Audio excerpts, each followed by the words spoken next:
Hello class 10th Bihar board के students, कैसे हैं आप लोग। बहुत अच्छे होंगे। तैयारी एकदम शानदार रूप से आपकी चल रही होगी। जी हाँ, मैं विजय दयानंद और स्वागत करता हूं आपका अग्नि बैच में, जहां पर 70 दिनों में पूरा साइंस का तैयारी आपका करवाया जाएगा बहुत अच्छे से। ठीक है, जहां तक कि हम लोगों ने रासायनिक अभिक्रिया एवं समीकरण जो चैप्टर है उसको भी बहुत अच्छे से कर लिया और उसका ऑब्जेक्टिव क्वेश्चन भी कर लिया है, और हमारा जो विद्युत धारा वाला चैप्टर था वो भी कंप्लीट हो गया है और उसका आज हम लोग ऑब्जेक्टिव क्वेश्चन करने वाले हैं। तो लगभग आज हम 30 से 40 ऑब्जेक्टिव क्वेश्चन करेंगे जो बहुत महत्वपूर्ण होगा परीक्षा के दृष्टि से हम देखें तो, है ना। तो आइए हम स्टार्ट करते हैं। तो आज जो है विद्युत धारा का हम लोग बहुत ही इंपॉर्टेंट ऑब्जेक्टिव क्वेश्चन करने वाले हैं जो कि बिहार बोर्ड के एग्जामिनेशन में लड़ने वाला है। ठीक है, और हाँ बच्चों, आज का आवाज आपको एकदम अच्छे से सुनाई नहीं दे रहा होगा। इसका यही कारण है कि मेरा एक जो माइक था उसको ना चूहा कुतर दिया है, जिसके वजह से वो खराब हो गया है। अब मैंने रात में ऑर्डर कर दिया है तो आने में टाइम लग जाता है 4 से 5 दिन। तो भाई उतना दिन कम से कम, फिर भी इतना अच्छा क्वालिटी आ ही रहा होगा कि आपका काम चल जाए। पिछला वाला जो बोया का माइक था उससे वीडियो बनता था तो उससे बहुत अच्छा क्वालिटी आता था वॉइस वाला, लेकिन अभी उतना नहीं आ रही, लेकिन इतना आ रही है कि आपका काम निकल जाए।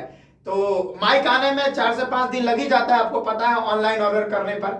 और यहाँ मार्केट में तो मिलता नहीं है ये सब माइक, तो समझ सकते हो। तो चलो आज हम लोग बहुत ही इंपॉर्टेंट ऑब्जेक्टिव क्वेश्चन करने वाले हैं। मैंने यहाँ पर ऑब्जेक्टिव क्वेश्चन बना रखा है आप लोगों के लिए। सिमिलरली वही बात है, यहां पर ऑब्जेक्टिव क्वेश्चन आएगा विद्युत धारा का, और यहां पर 4 ऑप्शन भी आएंगे, है ना, यहां पर। और आपको सही ऑप्शन चूज करके पहले से आपको एकदम टिक मार के रखना है। उसके बाद मैं बनाऊंगा और उसके बाद आप मिलाना कि भाई एकदम सही है कि नहीं है। ठीक है ना बच्चों। आज मेरे को जोर से भी बोलना पड़ रहा है क्योंकि ये माइक उतना इफेक्टिव नहीं है, उतना कामगार नहीं है, इसलिए मैं थोड़ा जोर से भी बोल रहा हूं। तो चलिए बच्चों एकदम बैठ जाइए। अभी से 40 मिनट आपको बैठना है मेरे साथ और क्वेश्चन सॉल्व करने हैं। ठीक है, इसमें से बहुत सारे क्वेश्चंस बिहार बोर्ड के एग्जामिनेशन में आने वाले हैं, लिख के रख लो भाई। पिछले बार भी बिहार बोर्ड में कुछ स्टूडेंट थे, उनको जो प्रेडिक्ट किया था ना ये क्वेश्चन, वो क्वेश्चन आया ही था, है ना। तो इस बार भी मेरा क्वेश्चन लड़ने वाला है, टेंशन मत लो आप।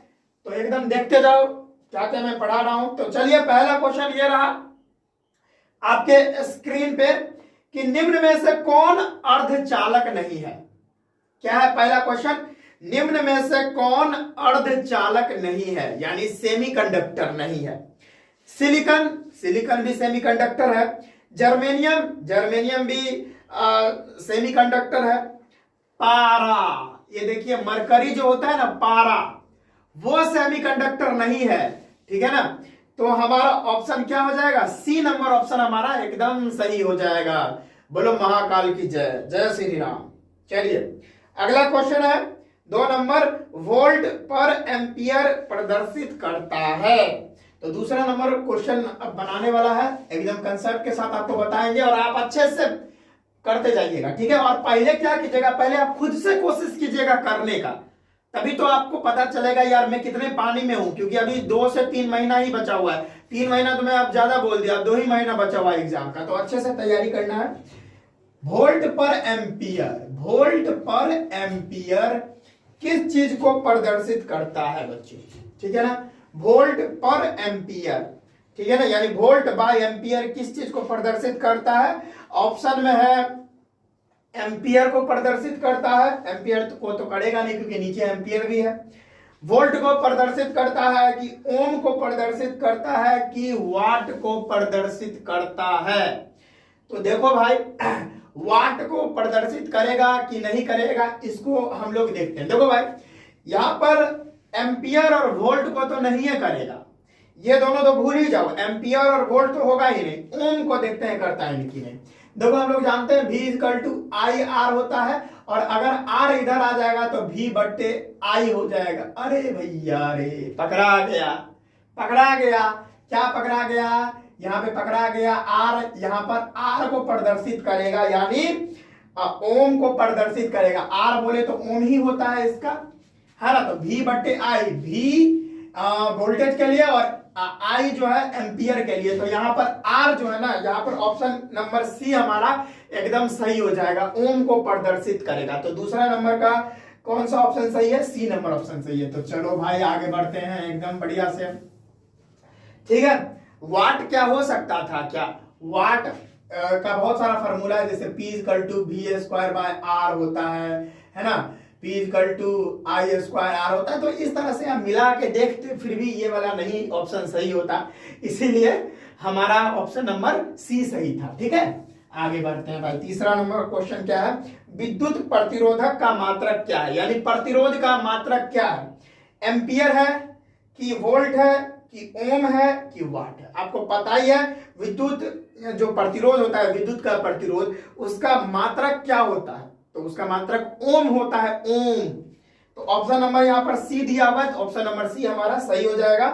चौथा नंबर क्वेश्चन क्या है, विद्युत धारा का मात्रक क्या होता है, विद्युत धारा का मात्रक क्या होता है।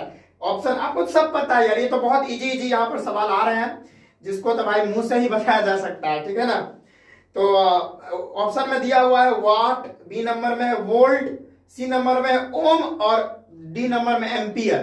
तो आपको पता है कि एम्पियर होगा, विद्युत धारा का ऐसा ही मात्रक एम्पियर होता है, मैंने पढ़ाया था ये सारा चीज। ठीक है, अब 5वां क्वेश्चन बनाने वाला है, वो भी क्या बनाना, मुंह से ही जवाब दे देता हूं। कह रहा है कि 1 ओम 2 ओम और 3 ओम के 3 प्रतिरोधों को अगर श्रेणी क्रम में जोड़ा जाए, अरे भैया 1 ओम प्लस में 2 ओम और प्लस में 3 ओम, ये 3 को प्रतिरोध हुआ, 1 2 3, और 3 प्रतिरोध को अगर श्रेणी क्रम में जोड़ देंगे, श्रेणी क्रम बोले तो श्रेणी क्रम का फॉर्मूला होता है R इक्विवेलेंट बराबर R1 plus R2 plus R3। अब ये इसको R1 के जगह पे डालो, इसको R2 के जगह पे डालो, इसको R3 की जगह पे डालो, और तीनों को जोड़ने पर आपको क्या यहाँ पर मिलने वाला है, 3 2 5 1 6। तो ऑप्शन नंबर देखिए 6 है इसमें। हाँ, डी नंबर जो ऑप्शन आप देख रहे हैं, डी नंबर में 6 ओम है, तो हमारा ऑप्शन नंबर डी एकदम करेक्ट हो जाएगा मेरे प्यारे बच्चों। तो आपको समझ में आ रहा है, तो इसको मैं मिटाता हूं और आगे बढ़ता हूं। देखते हैं कितना इजी क्वेश्चन है यहाँ पर, कोई दिक्कत है क्या बच्चों, बहुत इजी है, बहुत इजी है। छठा नंबर, विभवांतर का एसआई मात्रक क्या होता है, विभवांतर का एसआई मात्रक क्या होता है, वोल्ट होता है, देखो वोल्ट है। बी नंबर जो ऑप्शन है वोल्ट, वो हमारा एकदम सही हो जाएगा। अगला देखिए क्या है क्वेश्चन भैया, देखिएगा ध्यान से। अगला क्वेश्चन है 100 वाट और 220 वोल्ट के विद्युत बल्ब में तंतु का प्रतिरोध क्या होगा। देखो भाई, यहां पर पावर दे रखा है, यानी शक्ति दे रखा है, विद्युत शक्ति 100 वाट, उसके बाद वोल्टेज हमारा जो दे रखा है विभवांतर वो दे रखा है 220। ओके, तब कह रहा है आर निकालने के लिए, आर क्या होगा। आपको पता है क्या होता है फॉर्मूला पावर का, P इक्वल टू V² बटे R होता है। बच्चे जानते हैं ये चीज के बारे में। तो पावर हमको 100 वाट दे रखा है, तो हम लिख देंगे V हमको 220 दे रखा है, तो 220 का स्क्वायर हो जाएगा, और यही R तो हमको निकालना था बच्चों, है ना। अब देखो क्या हो जाएगा, ये R यहाँ पे जाएगा, तो R बराबर हो जाएगा 220 गुने 220 और बट्टे में 100, है ना बच्चों। अब देखो यहां से यहां कट जाएगा और ये भी सॉरी ये से ये कट जाएगा, तो R बराबर हो जाएगा 2 2 गुने 2 2। अब यहाँ पर R की वैल्यू क्या हो जाएगी, इसको मल्टीप्लाई कर दो, लगभग 2 दूनी 4 2 दूनी 4, तो यहाँ पर 484 यहाँ पर आ रही है। तो यहाँ पर ऑप्शन नंबर बी जो है ना एकदम सही हो जाएगा, 484। ठीक है बच्चों, अच्छा इसको मिटा देते हैं। उसके बाद अगला क्वेश्चन हमारा क्या है, 9th नंबर क्वेश्चन भी हम पढ़ रहे हैं, टंगस्टन से जुड़ा हुआ क्वेश्चन है। तो इसको पहले मिटा लेते हैं भाई, थोड़ा फैल जा भाई, क्यों परेशान कर रहा है भाई। चलिए ये हम मिटाते हैं और अगला क्वेश्चन आपके सामने प्रस्तुत कर रहे हैं बच्चों। अगला क्वेश्चन है 9th नंबर क्वेश्चन, टंगस्टन निम्नलिखित में से किस ताप पर पिघलता है। तो टंगस्टन भाई 3500 डिग्री सेल्सियस पर पिघलता है। तो यहाँ पर ऑप्शन देखिए, यहाँ पर है 2500 डिग्री, 3000 डिग्री, 3500 डिग्री सेल्सियस और फिर 4000 डिग्री। तो 3500 डिग्री सेल्सियस पर पिघलता है। ठीक है, 3500 भी नहीं, लगभग 3300 कुछ डिग्री पर पिघलता है, लेकिन यहाँ पर ऑप्शन दिया ही नहीं है, तो हम डायरेक्ट 3500 पर लगा देते हैं, कोई दिक्कत वाली बात नहीं है। ठीक है, चलिए तो हमारा यहाँ पर जो है सी नंबर ऑप्शन एकदम सही हो जाएगा। अगला क्वेश्चन पर बढ़ते हैं हम लोग। विद्युत शक्ति का मात्रक क्या है भाई, विद्युत शक्ति का मात्रक क्या होता है, वाट होता है। विद्युत शक्ति का मात्रक वाट होता है, बच्चे जानते हैं। तो यहाँ पर कितना नंबर ऑप्शन है, ये देखिए बी नंबर ऑप्शन जो है वाट, वो एकदम सही है। सॉरी बी नंबर नहीं है, very very very very sorry बच्चों, डी नंबर। डी नंबर में दिया हुआ है वाट, तो हमारा डी नंबर ऑप्शन सही हो जाएगा। विद्युत शक्ति का एसआई मात्रक क्या होता है? वाट होता है। प्रतिरोध का एसआई मात्रक क्या होता है? ओम होता है। देखिए दोबारा क्वेश्चन आ गया, प्रतिरोध का एसआई मात्रक ओम होता है। यहाँ पर ओम कितना में दिया है? डी नंबर में दिया है, तो डी नंबर ऑप्शन सही हो जाएगा। देखिए यहाँ पर एक और न्यूमेरिकल आ गया, तो बच्चों न्यूमेरिकल पर फोकस करना है। क्या है क्वेश्चन, आप यहां से पढ़ लीजिए, है ना, और पहले वीडियो को रोक लिया कीजिए, फिर एकदम क्वेश्चन बनाइए और फिर मेरे से आंसर मिलाइए कि भाई सही हो रहा है कि नहीं हो रहा। क्या है? 12 वोल्ट के दो बिंदुओं के बीच 2 कूलम आवेश को ले जाने में कितना कार्य किया जाएगा? तो चलो भाई, हमारा वोल्टेज जो है वो दे रखा है 12 वोल्ट। आगे क्या है? दो बिंदुओं के बीच 2 कूलम की आवेश है, तो Q बराबर 2 कूलम। तो हम लोगों का कह रहा है कि अगर एक बिंदु से 2 बिंदु तक 2 कूलम आवेश को ले जाया जा रहा है और विभवांतर वहां का 12 वोल्ट है, तो कितना कार्य किया जाएगा? कार्य कितना होगा, यानी W निकालना है। फार्मूला जानते हैं, V इक्वल टू W बटे Q होता है। तो यहाँ पर W इधर आएगा, तो W इक्वल टू V गुने Q हो जाएगा। तो W बराबर V का मान 12 वोल्ट, Q का मान 2 कूलम। यहाँ पर W बराबर क्या हो जाएगा? 24 जूल, है ना। कार्य का एसआई मात्रक जूल होता है, ये आपको पता होना चाहिए। हाँ बच्चों, इधर में नहीं जाना चाहिए, इधर तो क्वेश्चन उग रहा है। तो यहाँ पर ऑप्शन नंबर देखिए 24 जूल, बी नंबर ऑप्शन हमारा सही हो जाएगा 24 जूल। कोई दिक्कत है? नहीं है। फिर आगे क्वेश्चन हम लोग अगला क्वेश्चन पे बढ़ रहे हैं। कोई कहीं से भी दिक्कत आ जाए तो मेरे को बताइए आप। चलिए अगला क्वेश्चन है 13वां नंबर। सेल के विद्युत वाहक बल का मात्रक होता है। सेल में जो विद्युत वाहक बल होता है, यानी सेल का जो ईएमएफ होता है उसी को विद्युत वाहक बल बोलते हैं। ईएमएफ, सेल का जो ईएमएफ होता है, इलेक्ट्रोमोटिव फोर्स, उसका एसआई मात्रक क्या होता है? वही तो पूछ रहा है ना।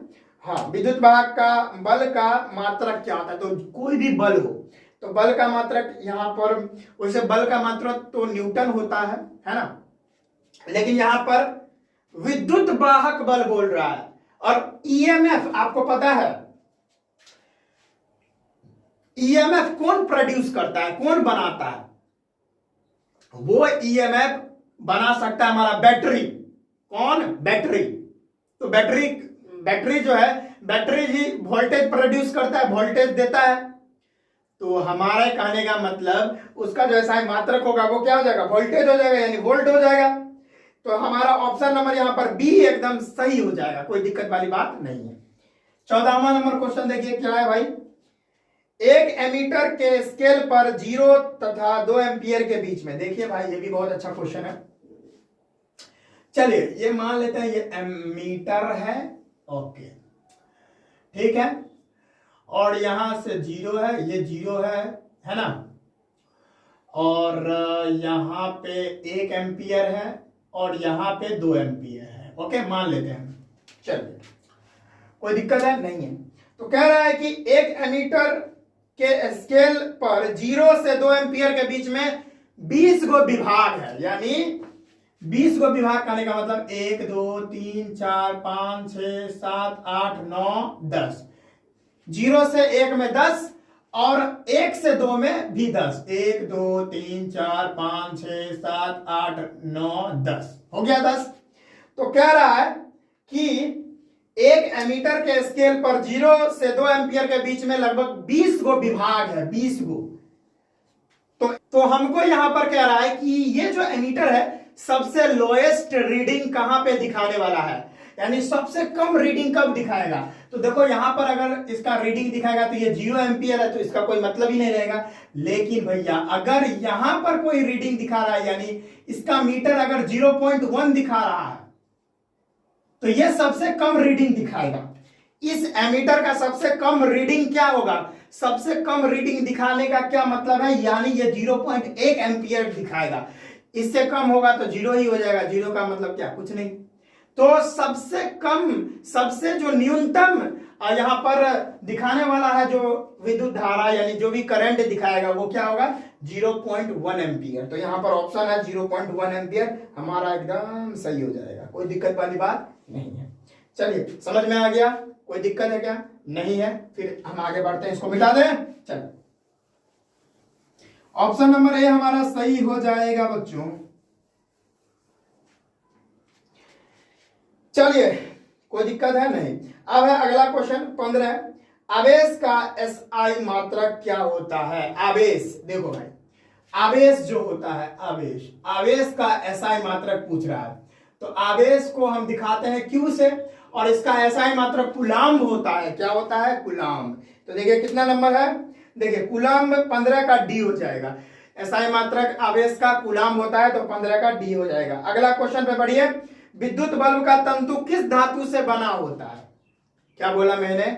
विद्युत बल्ब का जो तंतु होता है, ये देखो भाई, सपोज ये मान लो भाई कि ये बल्ब है, मेरे को बनाने नहीं आता है, फिर भी कोशिश करता हूं आप लोगों के लिए।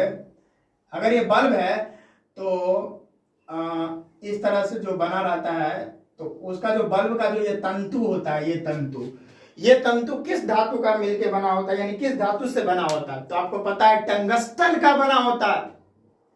किस चीज से बना होता है? टंगस्टन का। तो ऑप्शन नंबर है ए में लोहा है, टंगस्टन है बी नंबर में।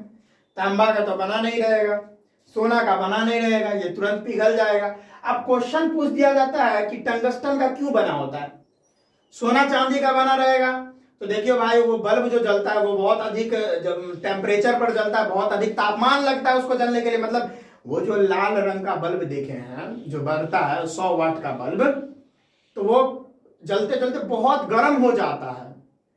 और अगर वहां पर लोहा का अगर उसका वो तंतु रहेगा तो वो तो पिघल जाएगा ना, जल के पूरा, मतलब इतना तापमान रहेगा कि जल के पिघल जाएगा। 1500, 1700, 1800 डिग्री सेल्सियस उसका तापमान रहता है, तो वो तो पिघल जाएगा।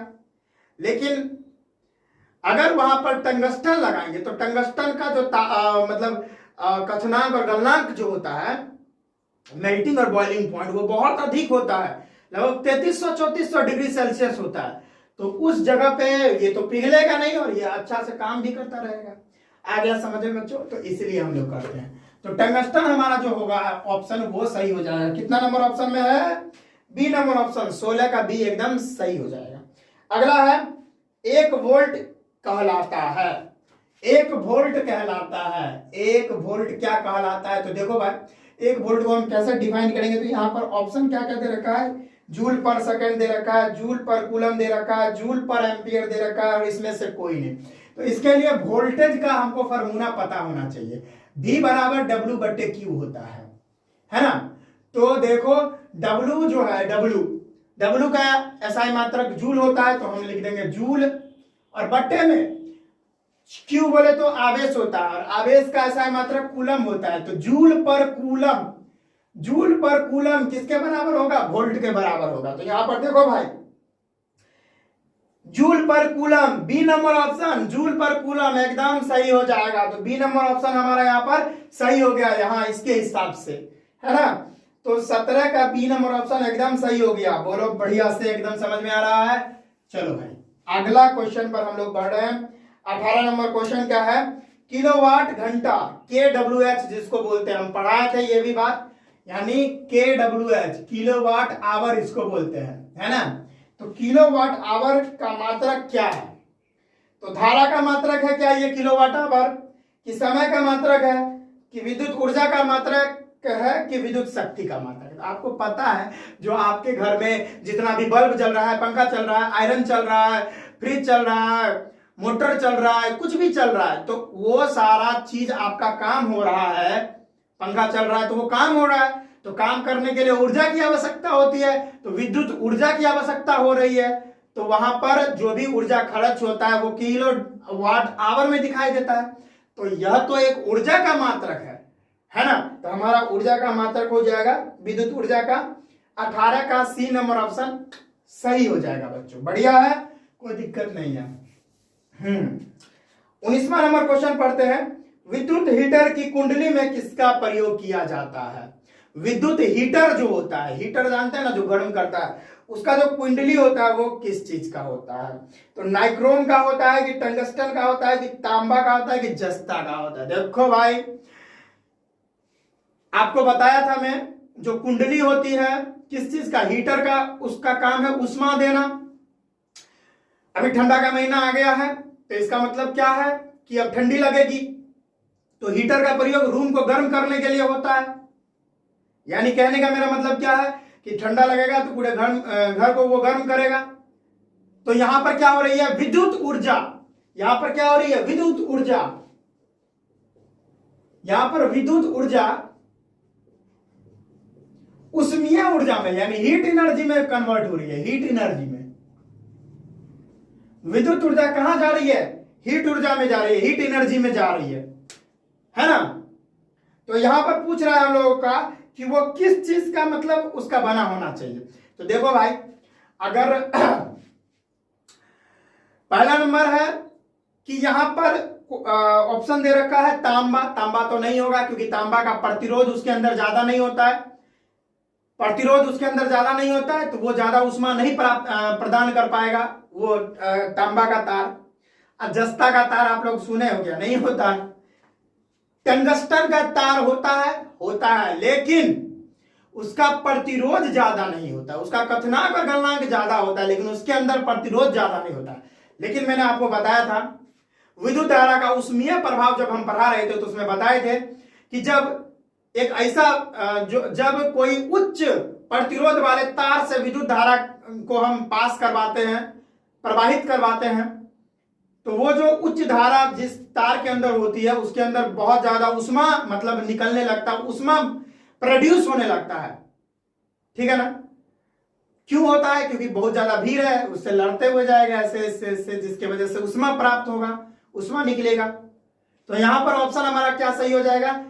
हीटर क्या करता है, हीटर का जो तार होता है नाइक्रोम का बना होता है ताकि वो बहुत ज्यादा उष्मा निकाल सके और पूरा रूम को गर्म कर पाए, क्योंकि उसका जो तार होता है नाइक्रोम का तार, उसका प्रतिरोध बहुत ज्यादा होता है तो वो हीट ज्यादा प्रोड्यूस कर पाएगा।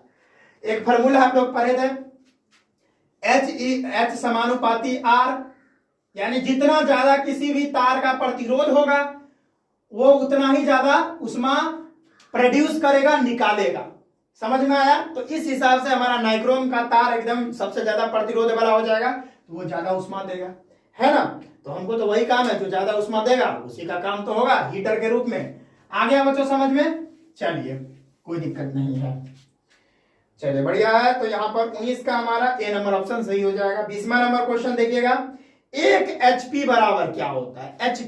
एचपी हॉर्स पावर होता है। एचपी बोले तो हॉर्स पावर, हार्दिक पांड्या नहीं, यहाँ पर फिजिक्स चल रहा है तो हॉर्स पावर, एक हॉर्स पावर बराबर यहाँ पर कितना होता है।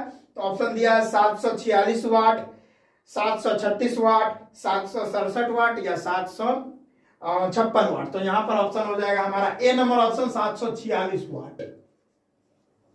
ये ऑप्शन एकदम सही हो जाएगा, आप मिलाते रहना, कोई दिक्कत वाली बात नहीं है। चलो अगला 21वां नंबर क्वेश्चन है, निम्न में से कौन सा पद विद्युत परिपथ में विद्युत शक्ति के निरूपित करता है। यानी यहां पर कुछ फार्मूला दे रखा है और वो फार्मूला क्या पावर को प्रदर्शित करता है कि नहीं करता है, निरूपित करता है कि नहीं करता है, वो बताना है। तो देखिए क्या क्या है। ए नंबर में दे रखा है ऑप्शन, आप ध्यान दीजिए वहां पर I² है। बी नंबर दे रखा है IR² है। ये शायद एनसीईआरटी क्वेश्चन है बाबू, ये एनसीईआरटी क्वेश्चन है। अगला क्वेश्चन है V² है और अगला है डी नंबर VI² है। तो भाई आपको पता है पावर जो है ना, ये एकदम ये पता है पावर का कितना फार्मूला था। एक था P = W/T, एक था फार्मूला P = V × I, एक था पावर का फार्मूला P = V²/R, एक था पावर का फार्मूला I²R। यही सब तो फार्मूला था ना बच्चों, था ना। तो देखो यहाँ पर तो ना ये मिल रहा है, ना ये है, ना ये है, और ये तो मिल रहा है यहाँ पे I²R मिल रहा है। तो ए नंबर ऑप्शन जो है हमारा एकदम सही हो जाएगा। IR² तो नहीं होगा, V² नहीं होगा, VI², ये तीनों क्या है, गलत है। ये कोई भी पावर को निरूपित नहीं करता है। तो ऑप्शन नंबर हमारा ए सही हो जाएगा। मेरे पास बहुत जोर से बोलना पड़ रहा है, क्या करें, माइक सही नहीं है। बस ये कुछ दिन की बात है, नया माइक आ जाएगा तो फिर सब कुछ एकदम सही हो जाएगा, कोई दिक्कत वाली बात नहीं है।